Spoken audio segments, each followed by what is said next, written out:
You know, with so many companies announcing job cuts, it is enough to cause many employees to maybe feel uncertain about their own job security these days. We would understand if you did. So here to discuss 4 steps to take if you are worried that you might lose your job is money and business expert Derrick Kinney. Derrick, thanks for being on with us here today. I suppose people should be paying attention to this even if they're not worried about that, because sometimes it happens unexpectedly. Well, it does, Jason. It's great to see you as always. And my heart goes out to so many people watching right now that may have gotten a notice that their job may be cut, or they know someone, and that can cause a lot of pain financially because a lot of people simply aren't planning for it or expecting it. So let's say this happens to you, or you think this is about to happen to you. What is the first step you should take here? Well, what you want to do is counterintuitive, and that is the opposite of what you're thinking, and that is do not panic.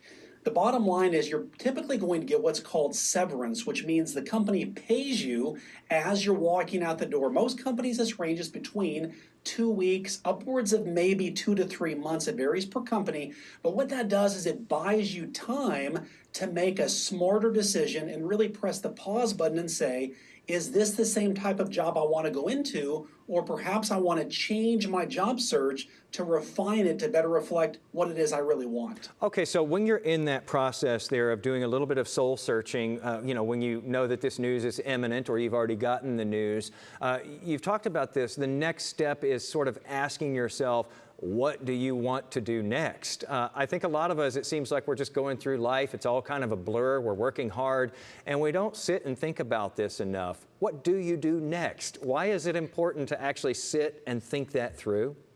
Yeah, well, it's opposite of what our human nature wants to do, Jason. We typically panic, and then we start sending resumes out the same day.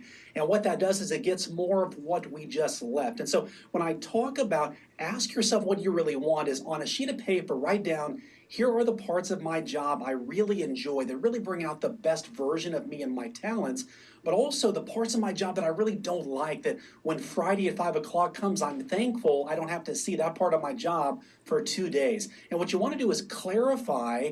It's sort of like your name 2.0. It's a way to take what you've learned and make it better the next time around. So I would encourage people, take a week to 2 weeks, do that exercise, and really clarify what it is I really want. Because right now, even though companies are letting people go, there's other companies hiring people that may have the exact skill set that you want once you clarify what you can bring to the market. Okay, and so Derrick, it helps you to be able to sit and have the clarity to think about those things. If you're a little bit more prepared, you have a little bit more cushion. So let's talk third step here, and you say that's shoring up the savings. What's the best way to do that? Because I think a lot of people feel like it's hard just to make ends meet. Well, the bottom line is we know most Americans barely have 2 weeks of savings set aside. So if they lose a job, it's automatic panic bells are heard in the family and around the dinner table. So the bottom line is begin to assess what is required and what is optional in my current spending. And you want to make sure that you're cutting back on things you can do without, but don't rob yourself of the joy. If you love to get a cup of coffee in the morning, that may be one way to treat yourself and really use that time to think strategically as you, as the CEO of your life and the next version of it. So the bottom line is, again, don't panic, but try to figure out what could I do to build up 3 months or maybe even 6 months worth of savings to make sure that I've got reserves to make a smart decision and I don't have to settle for the first job that comes my way. Yeah, you don't want to have to settle for sure, especially if you've just been put through all of this to begin with. All right, let's do last step here, and this is an interesting one. You say update your resume, and that when you do that, you should be clear about the problem that you specialize in solving.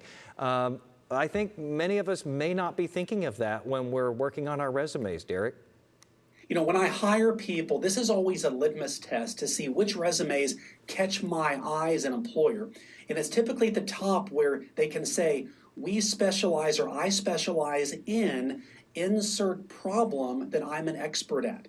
Because when you have a general resume, you're going to get put in the lump of everybody else's resume.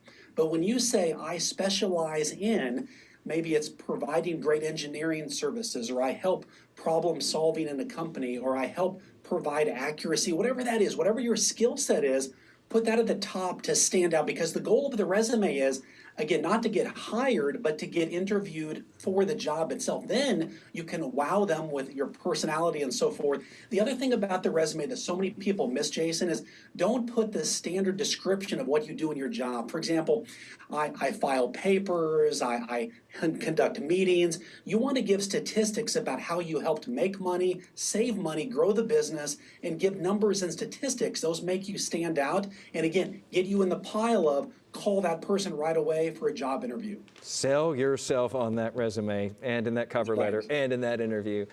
Derrick Kinney, thanks so much as always. He wrote the book, everybody, Good Money Revolution. Great to see you again, man. My pleasure. Thank you, Jason. Good to see you.